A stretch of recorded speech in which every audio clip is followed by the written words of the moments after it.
الحمد لله رب العالمين والصلاة والسلام على أشرف الأنبياء والمرسلين وعلى آله وأصحابه وأهل بيته أجمعين.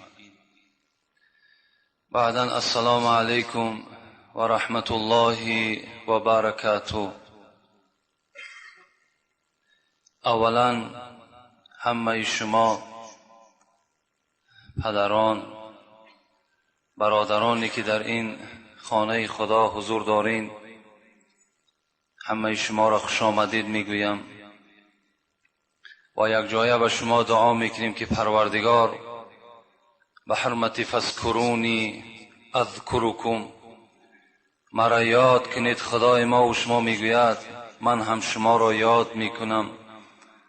به حرمت این ماه مولود پیغمبر خدایا طاعت عبادت هایی که الحال این بندگانت انجام میدهند به درگاهت خداوندا قبولش بسازی و خدایا آن ثواب و آن اجرهایی که در این نماز و در سایر عبادت هایی که بندگانت انجام میدهند موجود هست، خدایا ما را با نصیب بسازی. خدایا در دل ما محبت خودت، محبت پیغمبرت، محبت اسلامت خدایا جایگیر بسازی و دم آخری همه ما را پروردگار دم با خیر بسازی. اللهم انا نسألك عیشة نقیة و میتة سویة و مردا غیر مخزئ ولا فاضح برحمتك یا ارحم الراحمین.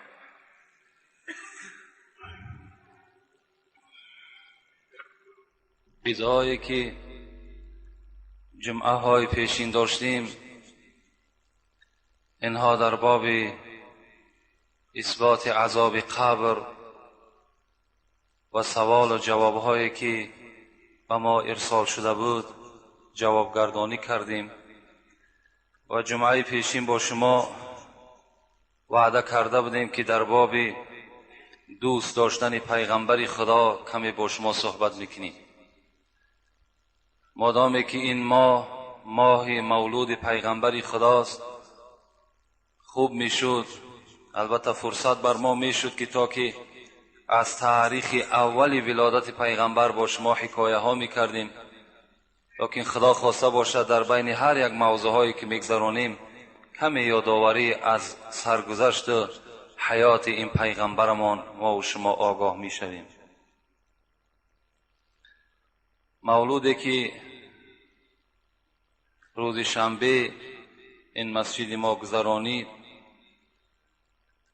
بسیاری از برادران در این معرکه بی نهایت سهم کلانی گذاشتند، خراجات های جانی و مالی کردند. خدای مهربان این برادران دائما سربلند و دولت های زیاده خدایا نصیب و روزیشان بسازی و از شفاعت پیغمبرت این برادرانی که در این معرکه ما دست یاری دراز کردند خدایا با نصیبشان بسازی. اعوذ بالله من الشیطان الرجیم. بسم الله الرحمن الرحیم. سوره واللیل دیدم وصف گیسوی شماست. سوره واللیل دیدم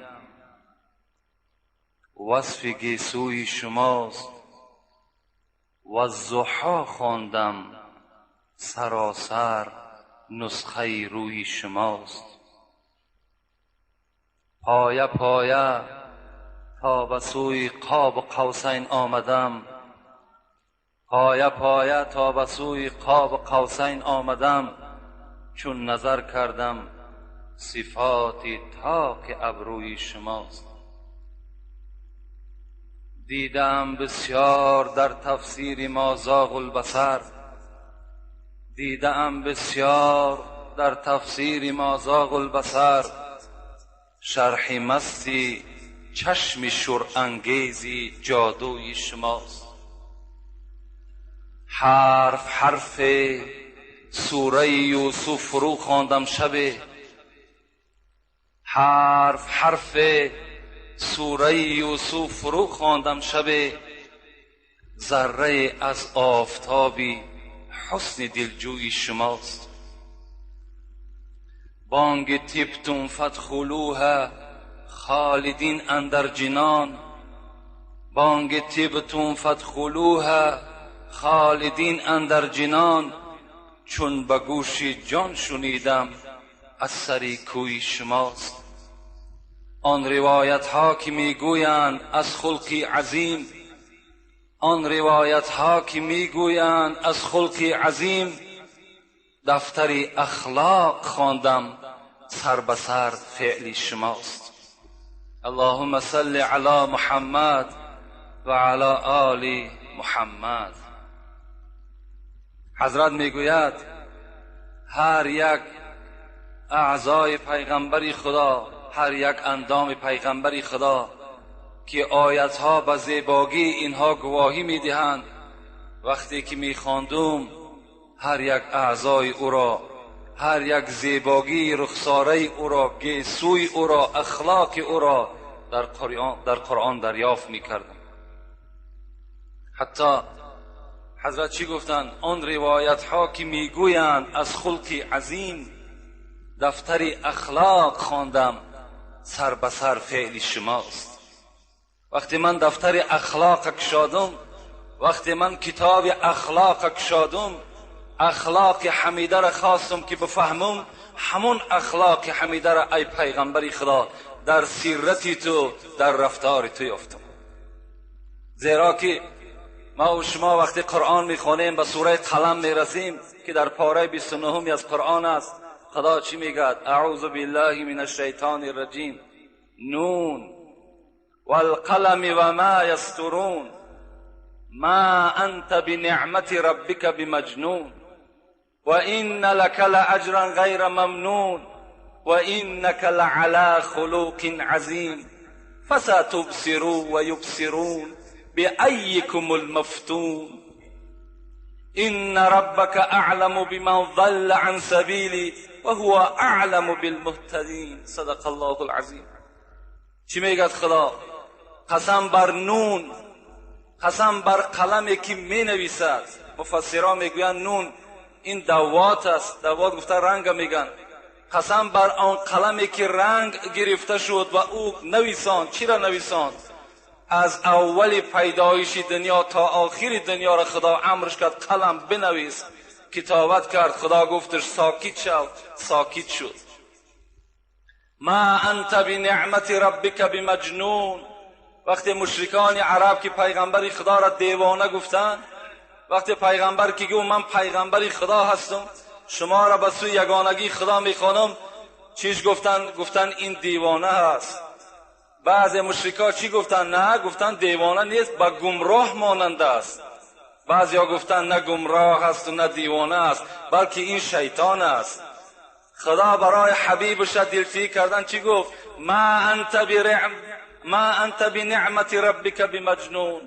ای محمد تو مجنون نیستی، ای محمد تو دیوانه نیستی، تو گمراه نیستی، تو شیطان نیستی، بلکه این نعمت پیغمبری است که ما بر تو نصیب کردیم. و این لک لاجرا غیر ممنون. محمد این مشرکا به تو بسیار آزارها میدهند. تو نو بعثت شروع کردی، تو نو پیغمبری را دفترش کشادی، نو مردم به سوی یگانگی خدا میخوانی، لکن تو را بینهایت مشقت دهشتی بسیار میارند. لکن چیکار میکنم؟ و این لک لاجرا غیر ممنون. من تو را به حساب دیگر اجر میتم، تو به حساب میگیری، فقط تو تحمل کن، تو صبر کن. در دوام چی گفت خدا؟ و این لک لاجرا غیر ممنون و اینک لعلی خلق عظیم. محمد تو چگونه یک رفتار خوبی داری؟ ای محمد چگونه تو یک فعل خوبی داری؟ چگونه یک گفتار ملایمی داری؟ خدا خلق محمد تعریف کرد، رفتار محمد تعریف کرد. حضرت بیهوده نگفتن آن روایت ها که میگویند از خلقی عظیم، دفتر اخلاق خواندم سر به سر فعل شماست. البته این قرآن خودش گواهی میدهد.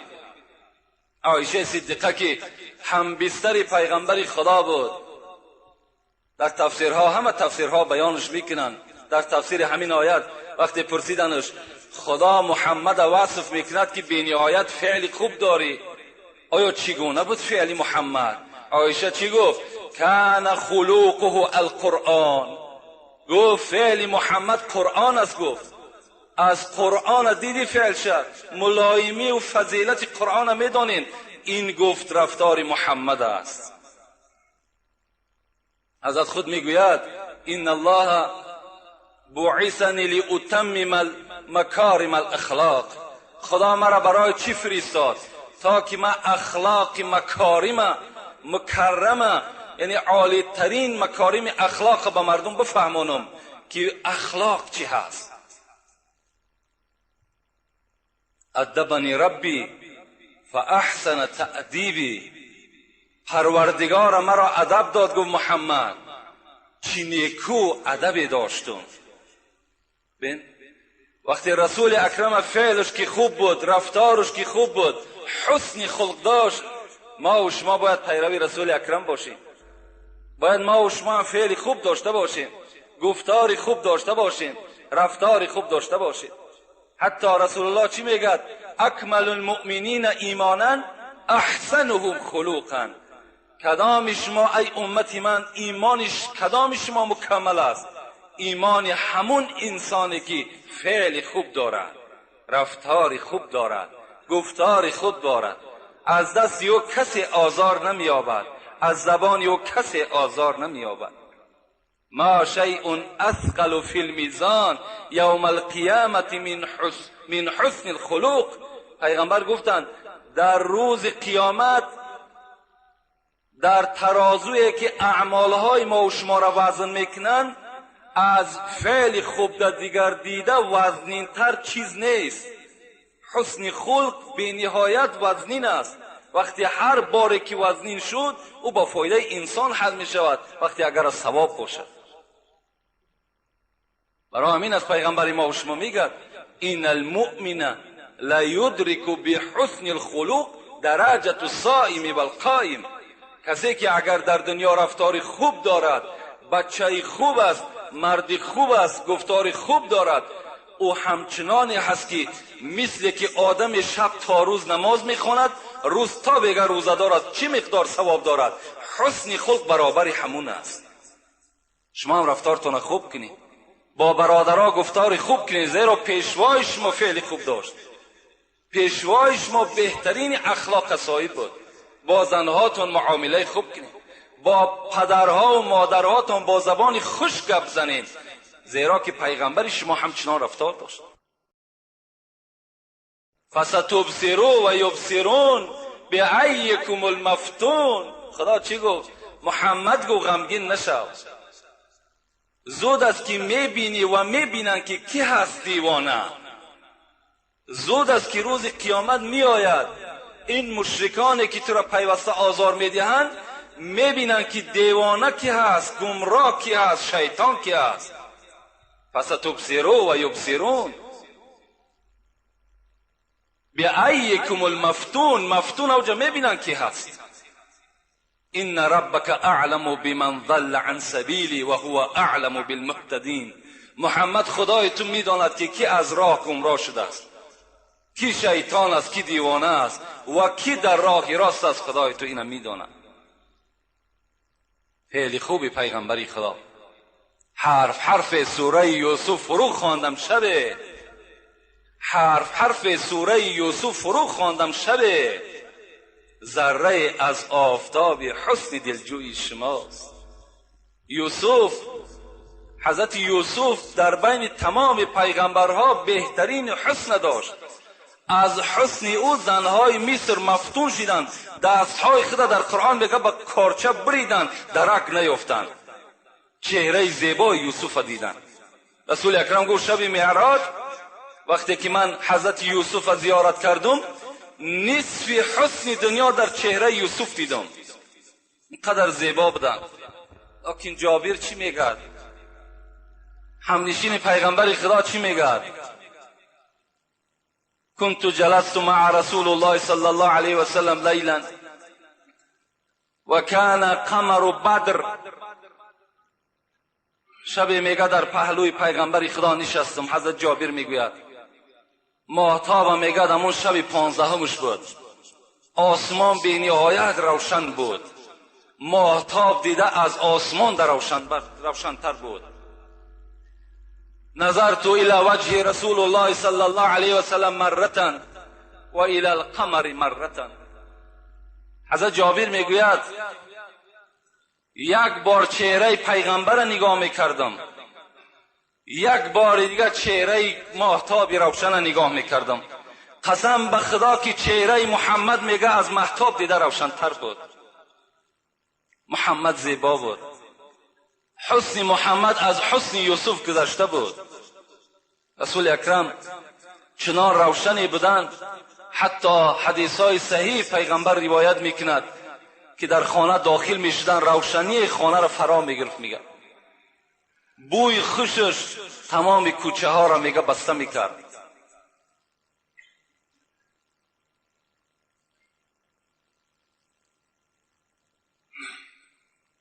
این کنتم تحبون الله فاتبعونی یحببکم الله و یغفر لکم ذنوبکم والله غفور رحیم و اطیعوا الله و اطیعوا الرسول فإن تولوا فإن الله لا يحب الكافرین.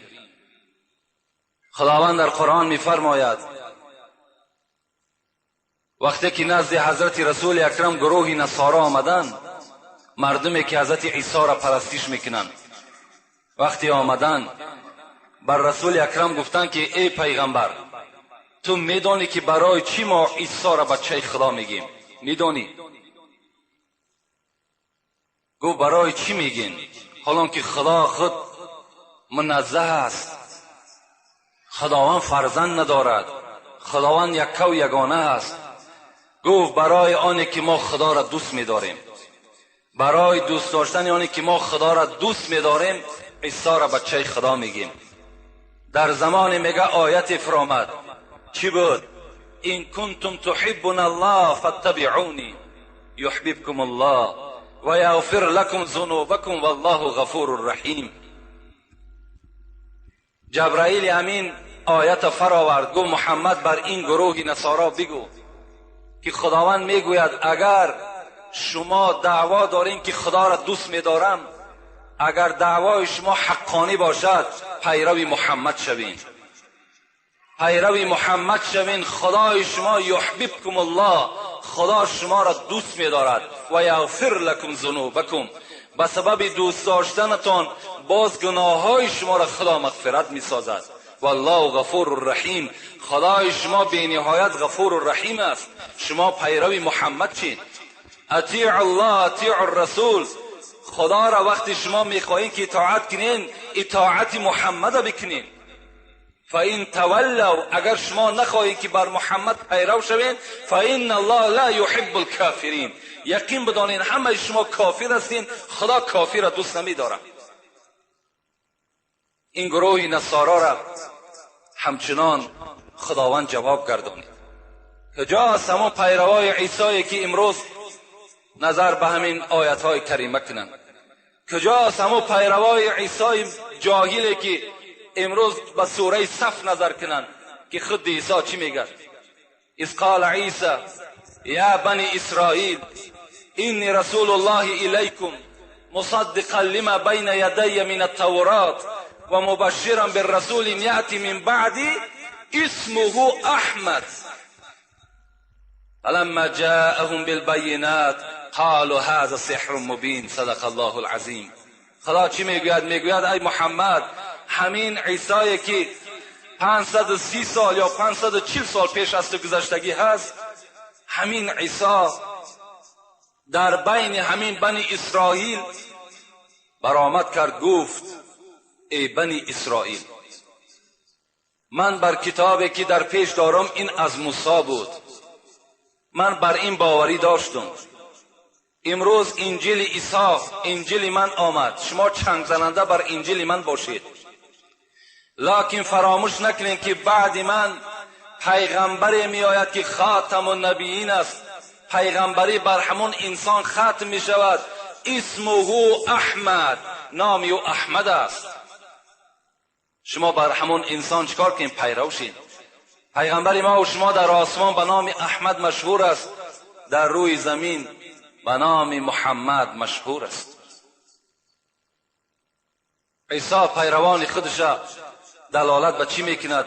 دلالت به چنگ زدن به سوی رسول اکرم میکند.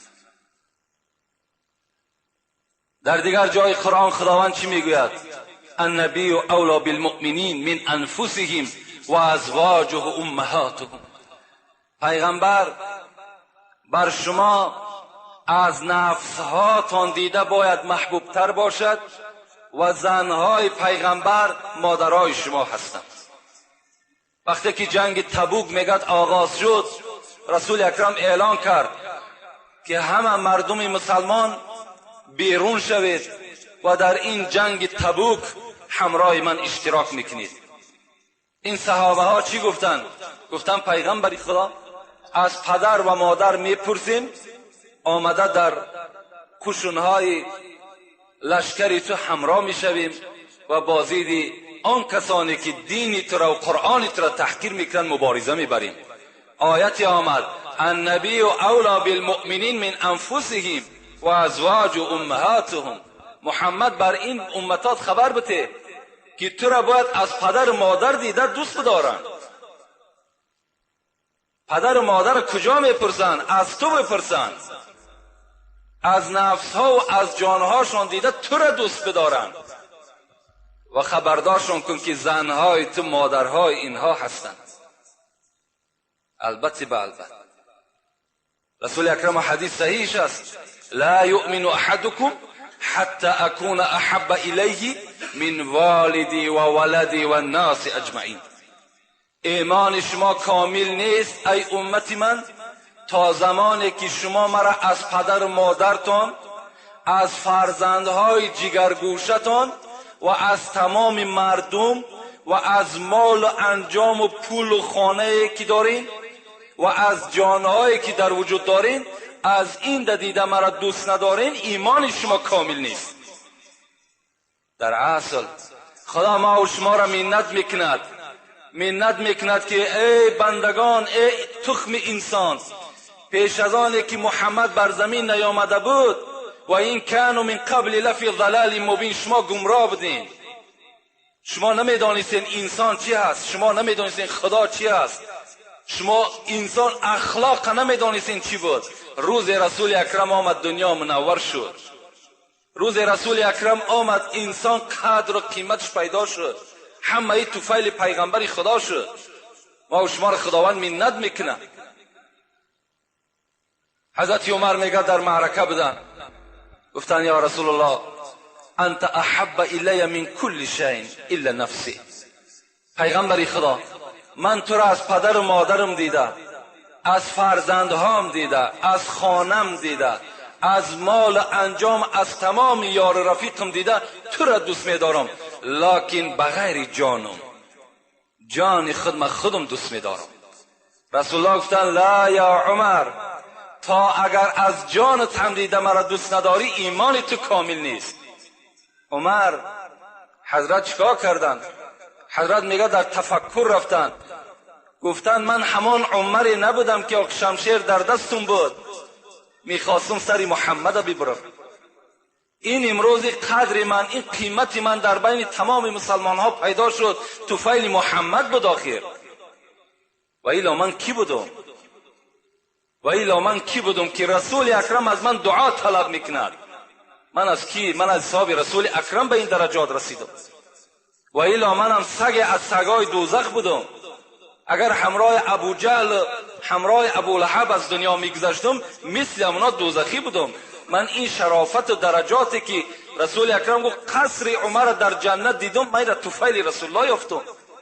میگه گشته گفتن یا رسول الله انت احب الی من کل شیء حتی من نفسی.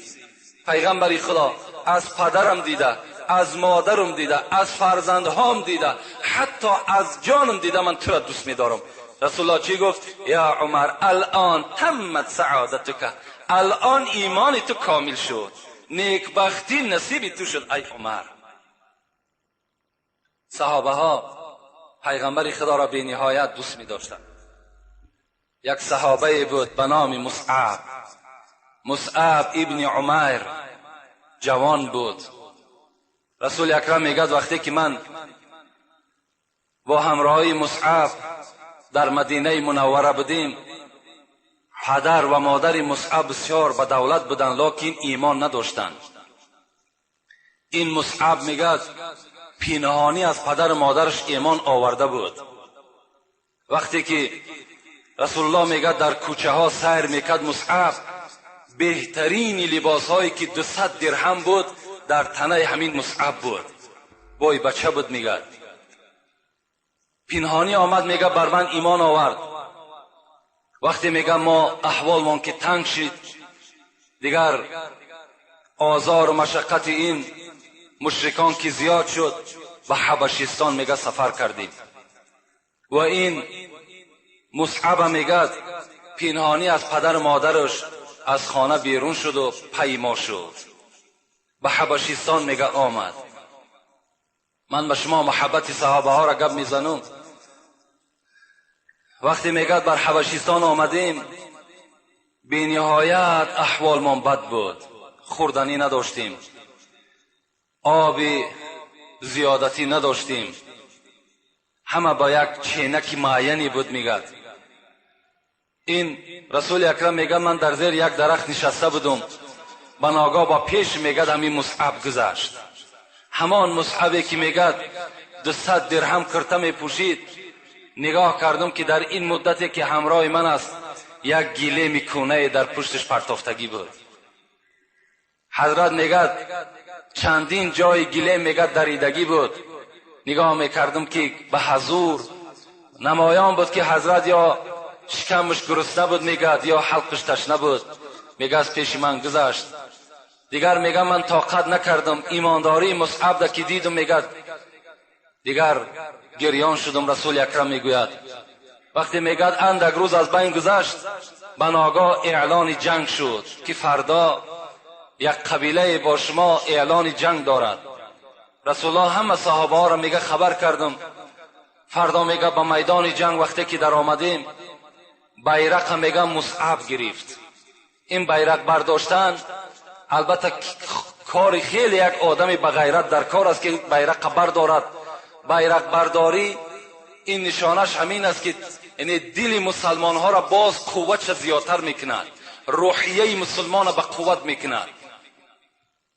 میگه نگاه کردم که همان بیرق در دستش است و میگه بی نهایت جنگاوری میکرد. به ناگاه میگه همان دستی که بیرق داشت میگه از دست یک مشرک زده شد. لکن میگه مصعب ایمانی که کاملی که در وجودش جوش میزد، در دست دیگریش میگه بیرق داشت و پیش میرفت تا که مردم مسلمان میگه روحیش نافتاد، به پیش حرکت میکرد. میگه وقتی میگه به پیش میرفتیم، نگاه کردیم این دفعه که دست دیگری مصعب میگه زده شد.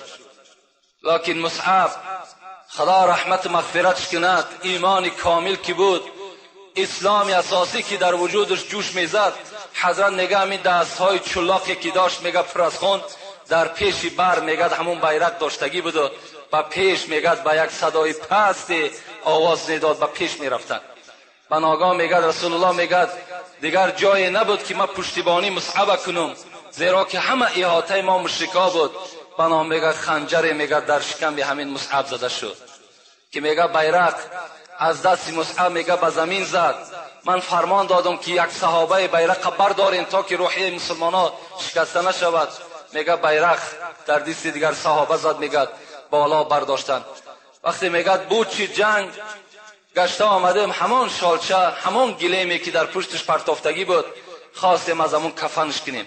همین بچه‌ای که در یک ناز نعمت تولد شدگی، همین بچه‌ای که بهترین لباسی پدرش میپوشید، همان میگه گلیم وقتی که از بالا میپرتاییم زانه‌های مصعب نمایان میشود، از پایان پرتاییم بالای سرش نمایان میشود.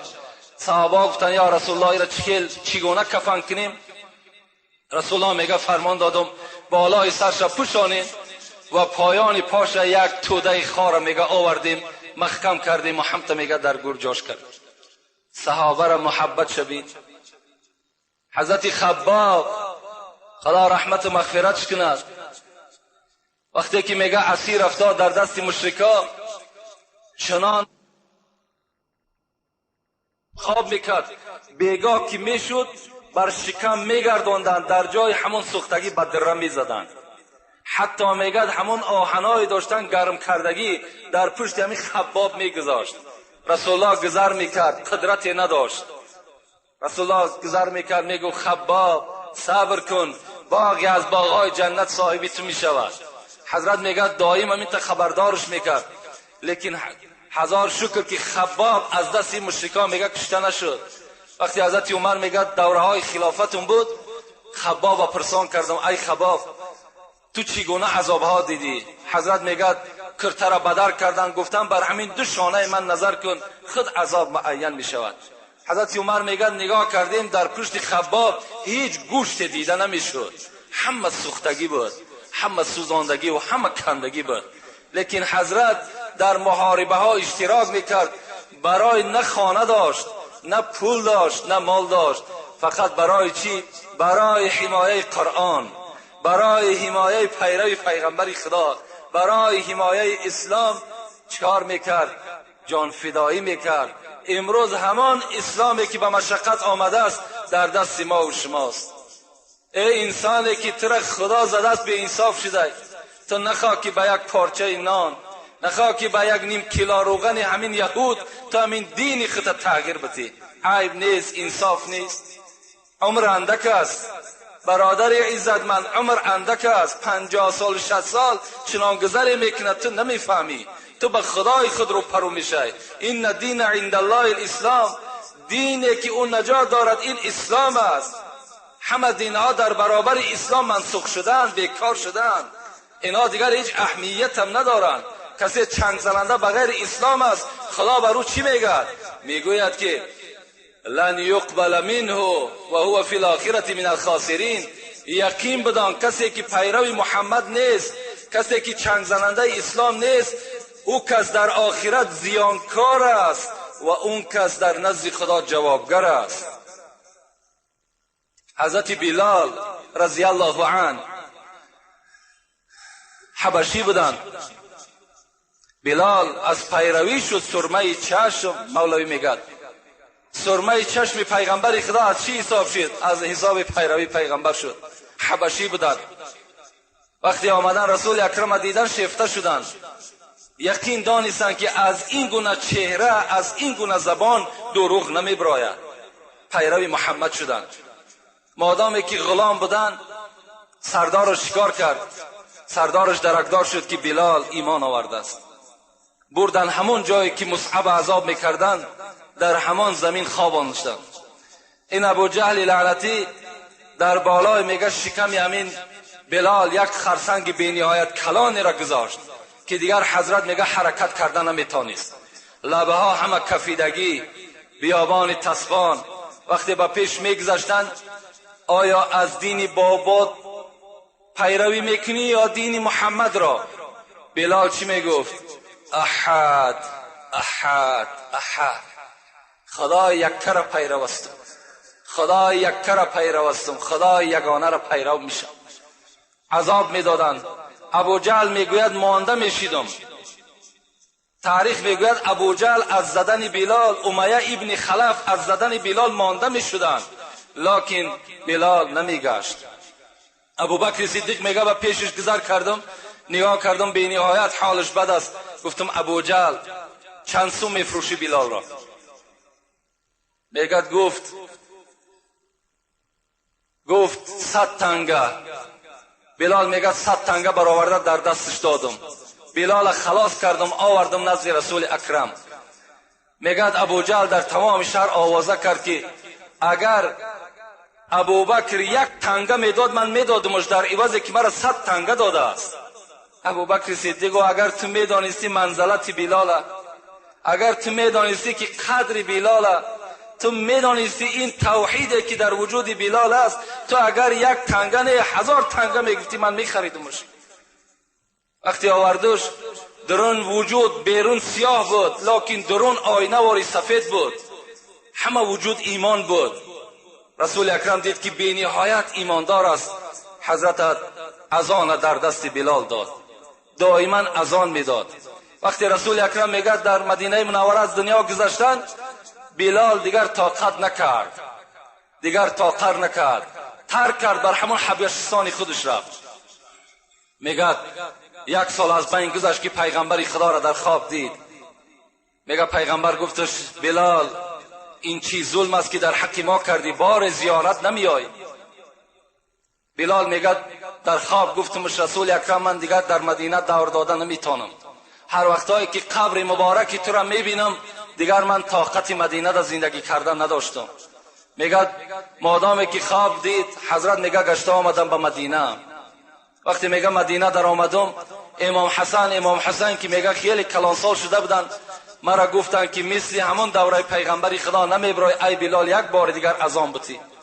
میگه این یارای بهشتی را دیگر گپشون رد کردن نتونستم، بالای منبر برآمد. میگه وقتی که میگه بلال اذان گفت الله اکبر الله اکبر، مثل که دوره پیغمبر در اذان میگفت، تمام زنها و مردها میگه زنده شدن، گویا که محمد زنده باشد.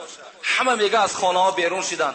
حضرت میگه رسید اشهد ان لا اله الا الله، اشهد ان لا اله الا الله، اشهد ان محمدا عبده و رسوله. گفتگی از حش میگه غلطیدن، نام محمد بر زبان کران میگه حضرت در جاش غلطیدن.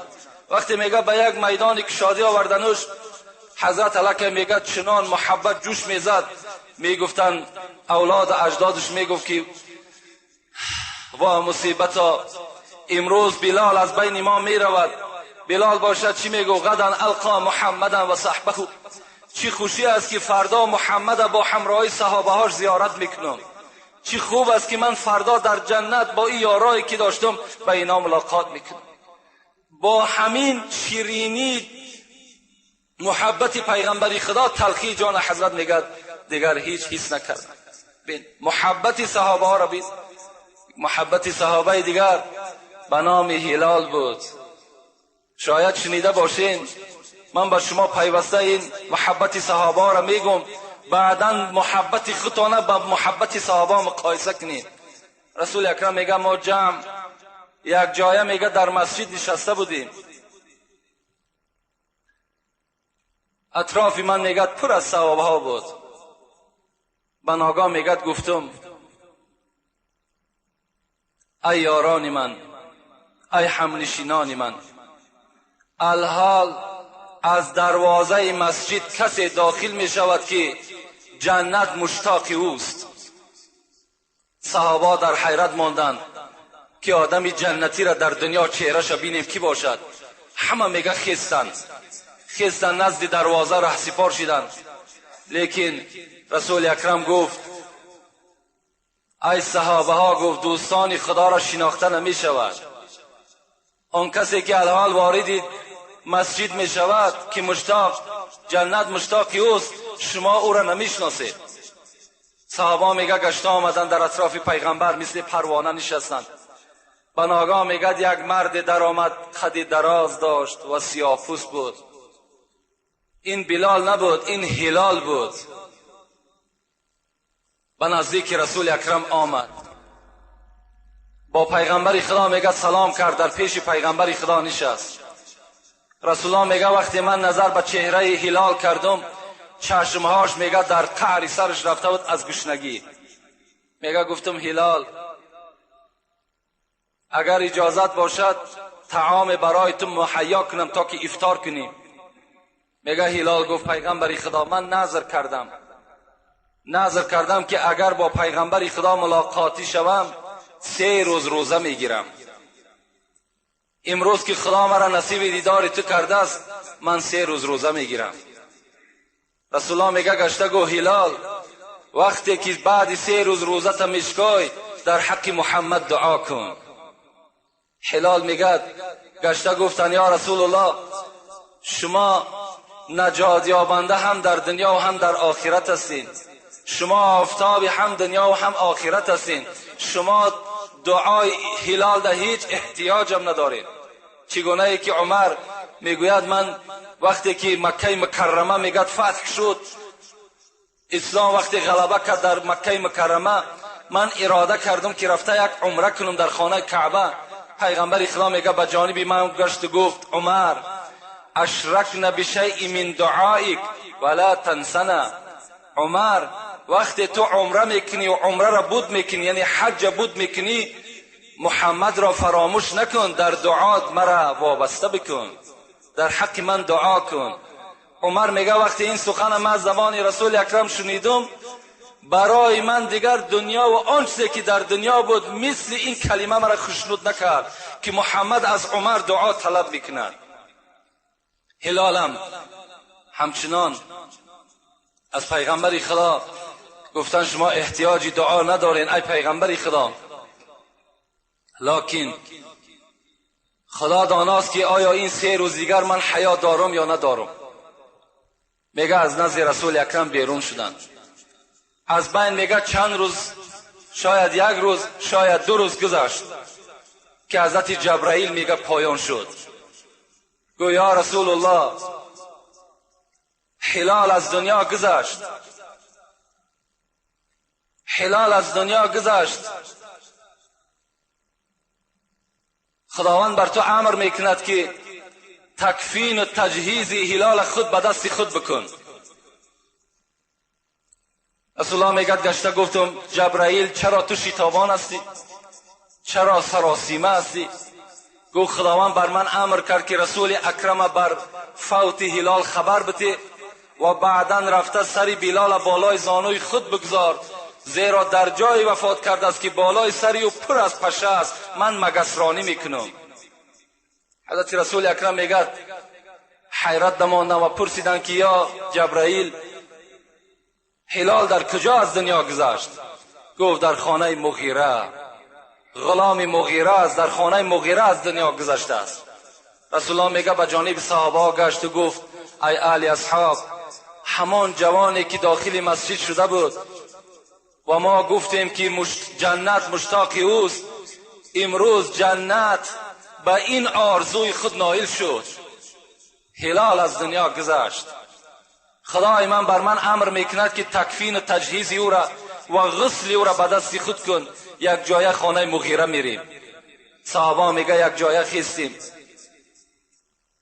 یک جای خیستیم، میگه خانه مغیره رفتیم. مغیره دشمن خدا بود، مغیره این دشمن پیغمبر خدا بود. وقتی نزد دروازه مغیره ده میگه راست شدیم پیغمبر خدا، بر مغیره صدا کردن که رسول الله نزد دروازه توست. این بدبخت که رسول الله را نمی شناخت، این خدازده که رسول الله را قدر شکی نمی دانست، چی گفت؟ گفت پیغمبر نزد دروازه من چی میکند؟ کجا آمد از خانه من؟ مولوی رومی چی میگوید؟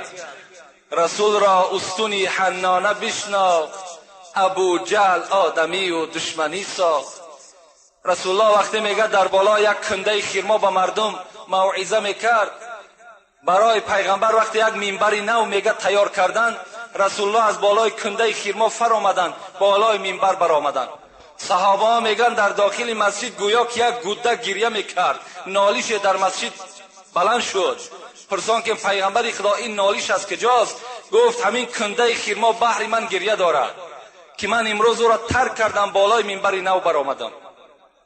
رسول الله میگه پیشی بر کردن، همون کنده را آوردن در تی مناره منبر خودشان گذاشتن. میگه کنده میگه از آواز دادن مان. مولوی رومی امیر میگه که رسول را استونی حنانه بشناخت، همون خرما چوب بود، جان نداشت، عقل نداشت، لیکن پیغمبر شناخت. ابو جهل آدمی و دشمنی ساخت. ابو جهلم، این ابو لهبم، این مغیرم، امیه ابن خلفم، همه اینا آدم بودن لیکن پیغمبر را نشناختن. گفت چیکار میکند پیغمبر نزد دروازه من؟ و میگه بیرون شد. وقتی که میگه بیرون شد، رسول الله را که دید، رسول الله گفت که مغیره در خانه تو دوستی از دوستهای خدا گذشته است. گفت در خانه من کسی نگذشته است. من نو از نزد دسترخوان همراه اولاد و اجدادم بودم. گفت ای مغیره، گفت من از پیش خود نیامدم، مرا خدای خود امر کرده است. مغیره در این گپ میگه دو دیله شد، خواست رسول اکرم دروغگو کند، خانه در آمد.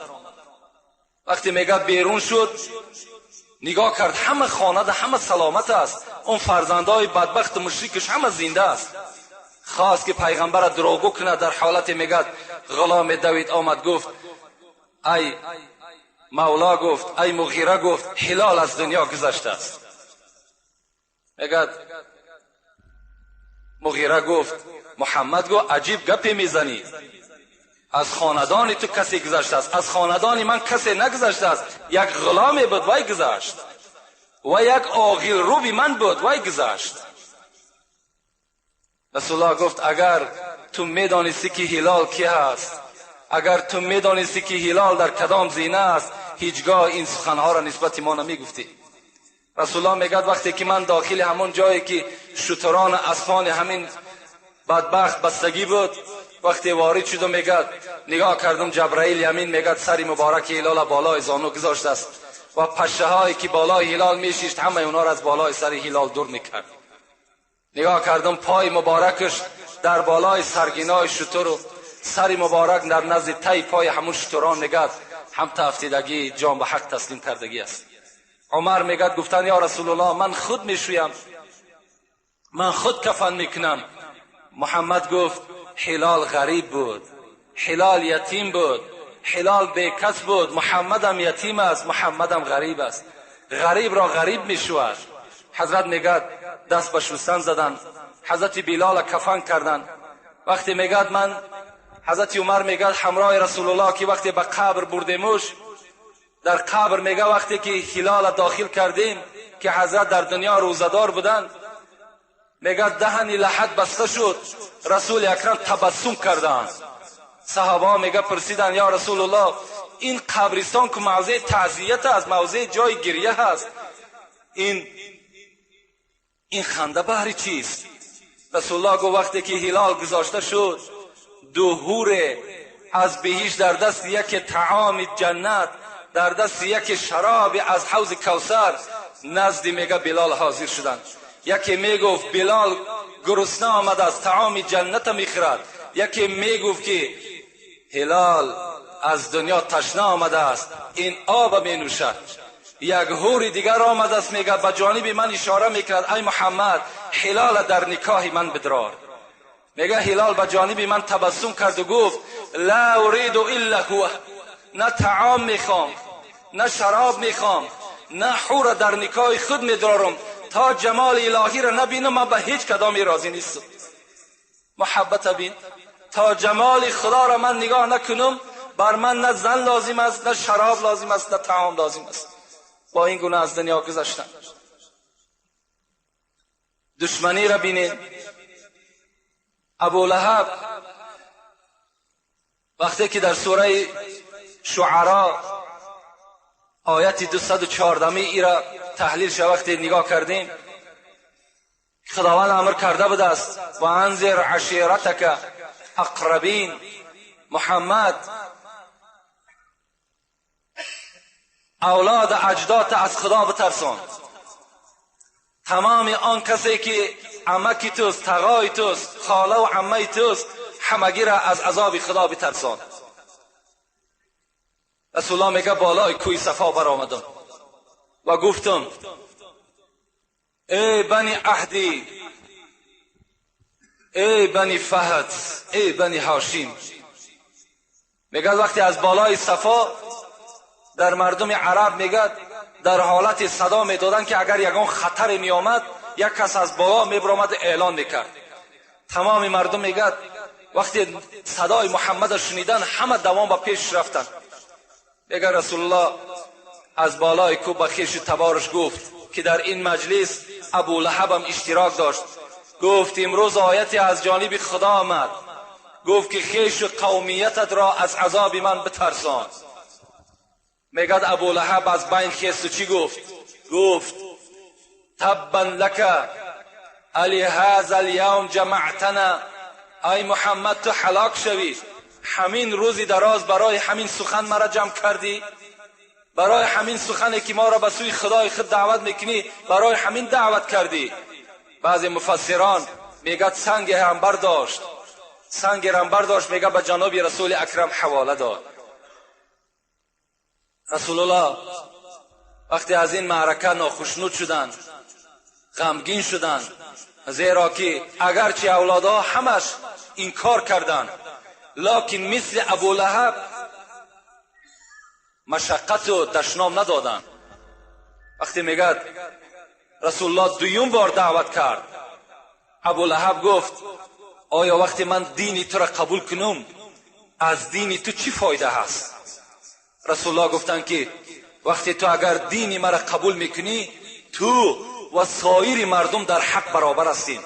گو من بر این قدر دولت سهولتی که دارم برابر یک آدمی کم بغل هستم؟ رسول الله گفتند که خدا میگوید که ان اکرمکم عند الله اتقاکم. نزد من دولت و سهولت اعتبار ندارد، نزد من کسی که از خدا میترسد اونها برابر هستند.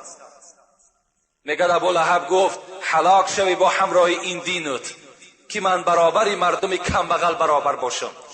میگد پیوسته از پی آزار رسول اکرم شد، آیت فرامد تبت یدا ابی لهب و تب ما اغنى عنه ماله و ما کسب سیصلی نارا ذات لهب و امرأته حمالة الحطب فی جیدها حبل من مسد. هلاک باد هر دو دستی تو ای ابولهب شکسته باد. و شکسته شد. وقتی این آیت آمد ام جمیله که زن این ابولهب بود که کارش میگد حمالة الحطب فی جیدها حبل من مسد، در گردن یک ریسمانی داشت، میگد کارش حیزم کشی بود، فقط خار میکشید، نزد دروازه پیغمبر و نزد در مسجد میپاشید تا که مسلمان ها آزار بیابند. این ابولهب پهلو با پهلوی پیغمبر خدا میگد خانه داشت. وقتی رسول الله میگد در میدان که خراج میپخت آورده همین پسمانده گوسفند و پسمانده بز میگد در دیگ پیغمبر خدا میپرتافتند.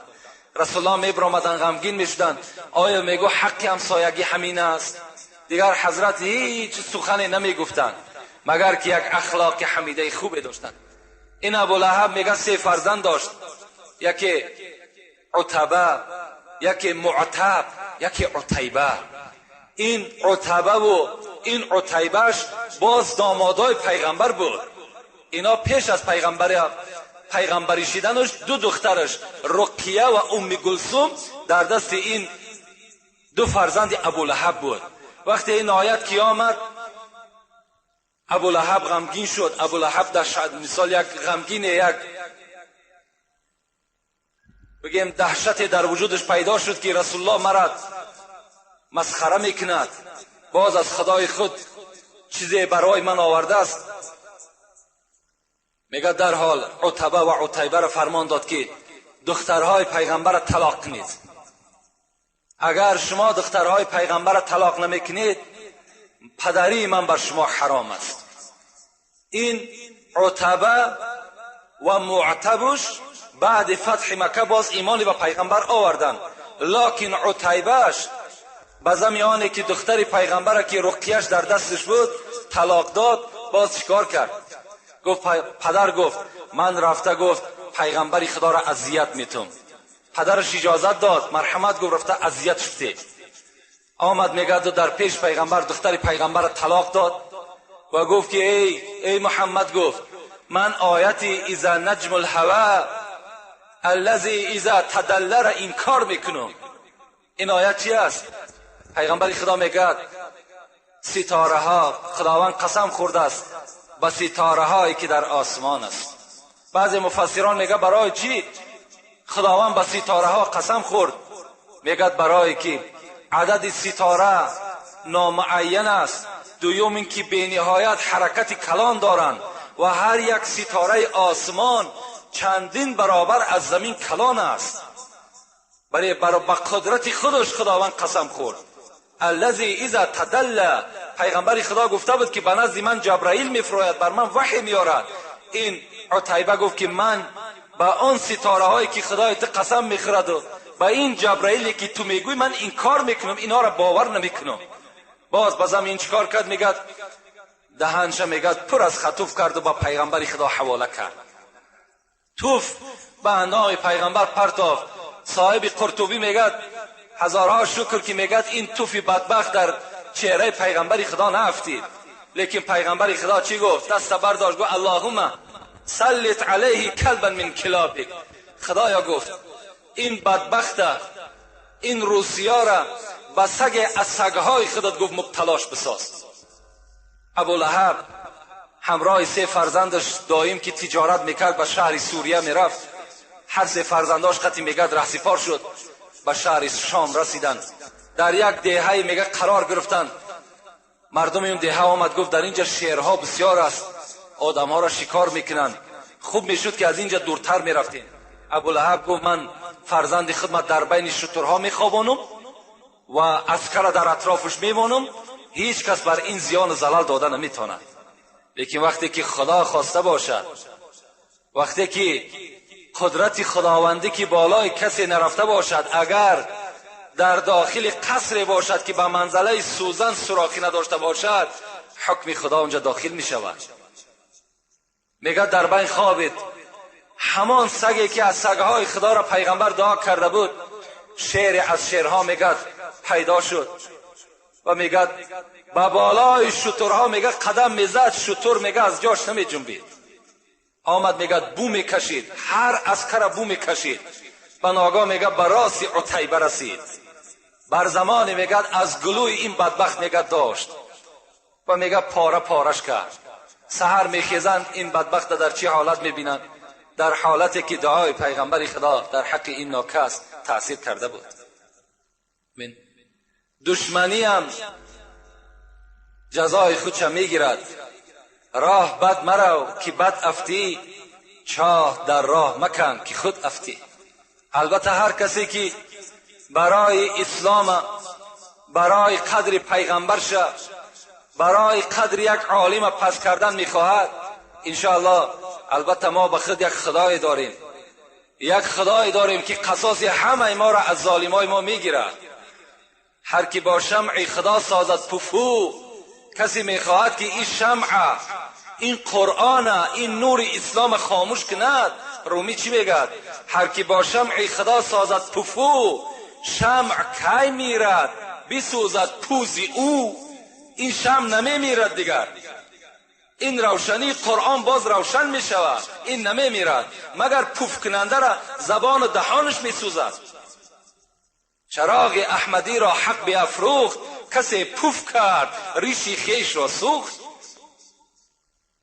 این بود مختصراً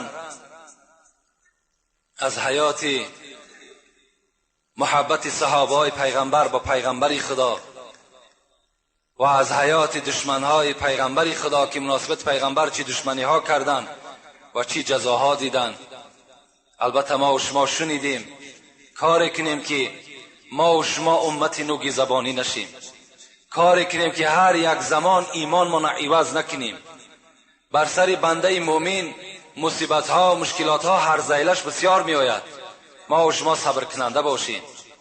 با اندک مصیبتی که بالامون می آید در حال شکست دل نشیم، بلکه چیکار کنیم تا چند محبت ما و شما قویتر و زیادتر در دل ما و شما شود.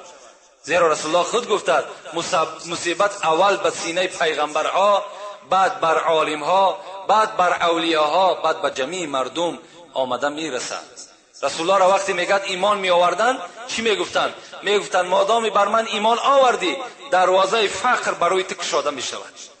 یعنی دروازه تنگ دستی و دروازه های مصیبت بالای تو گشاده می شود. تو چیکار نکن شکست دل نشه. و آخر دعوانا ان الحمد لله رب العالمین. پروردگارا محبت پیغمبر خدا را در دل همه ما بندگانت زیادتر بساز. خدای مهربان، فردای قیامت که خود وعده کرده ای ولسوف یعطیک ربک فترضی، ای محمد زود است که من تو را بیرق شفاعت میتم تا آن زمانی که اگر تو از من راضی نشوی من بیرق شفاعت را از دست تو نمیگیرم. خدایا از این شفاعت پیغمبرت اهل این امتات برخوردار بساز. خدای مهربان روز به روز، ساعت به ساعت، دقیقه به دقیقه امت رسول اکرم در روی دنیا صفش زیادتر بساز. ربنا افتح بیننا و بین قومنا بالحق و انت خیر الفاتحین. السلام علیکم و رحمت الله و برکاته. برادرانی که در اینجا خیر احسان ها کردند، خدای خیر احسان ها را به درگاهش مقبول بسازد. مرادها و مطلوب هایی که دارن برآورده خیر، بیماری هایی که دارن خدای با بیماری های شفای کامل، شفای عاجل نصیب و روزی کند. یکی از بیماری ها اینجا بابای شفیع که محله ما چندین سال از بیمار است، نشستگی است. خدای شفای کامل و شفای عاجل این بنده هم نصیب و روزی بسازی. گذشتگانی که از ما و شما گذشتند از این